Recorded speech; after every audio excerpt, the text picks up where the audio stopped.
L'esperienza Monti è conclusa, le parole di Angelino Alfano mettono l'ultimo sigillo sulla candidatura a premier di Silvio Berlusconi. Il PDL, senza primarie, ha incoronato il suo leader. I mal di pancia ci sono e non sono pochi, anche in un Veneto dove era tutto pronto per tirare la volata ad Angelino Alfano, il candidato che piaceva a tanti PDLini del Veneto, pronti a costituire club per sostenerlo. Ma in politica di certo non c'è mai nulla e così ecco il colpo di teatro. Dalla parte del Cavaliere, senza esitazioni, uno dei fondatori di Forza Italia, Giancarlo Galan, l'assessore Sernagiotto nel partito dal 93 e il senatore Castro invece, più che schierarsi, plaudono alla scelta netta del Cavaliere, segnale delle diverse anime del partito.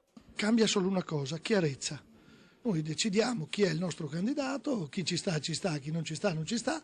Cioè il vero problema che abbiamo avuto negli ultimi 3 mesi era l'incertezza. Berlusconi ha deciso di rientrare, benissimo. Quelli che vorranno stare con Berlusconi staranno con Berlusconi, quelli che vorranno fare un'altra strada faranno un'altra strada. Insieme con la Lega in una opposizione netta al ritorno di una sinistra a sinistra e senza cercare alleanze e convergenze con il centro. Di certo in molti avrebbero preferito le primarie, che ora invece non si faranno più. Con questa legge elettorale, che ormai mi sembra che non la cambino più, servirebbe le primarie per decidere l'ordine dei candidati. Se faremo così prenderemo consensi, se non faremo così io ho molti dubbi. In discussione anche l'alleanza con la Lega, che però pare scontata. Io credo che la Lega, tranne una mia non condivisione con la Lega sulla riorganizzazione dello Stato, ma per il resto abbiamo molti punti in comune. L'alleanza con la Lega viene riproposta su questo.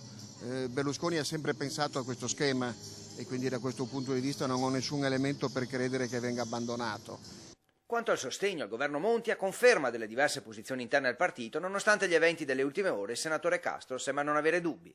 Si figuri se adesso facciamo cadere il governo che abbiamo sostenuto per un anno votando persino le tasse e l'IMU. Garantiamo leale cooperazione internazionale, ci mancherebbe altro.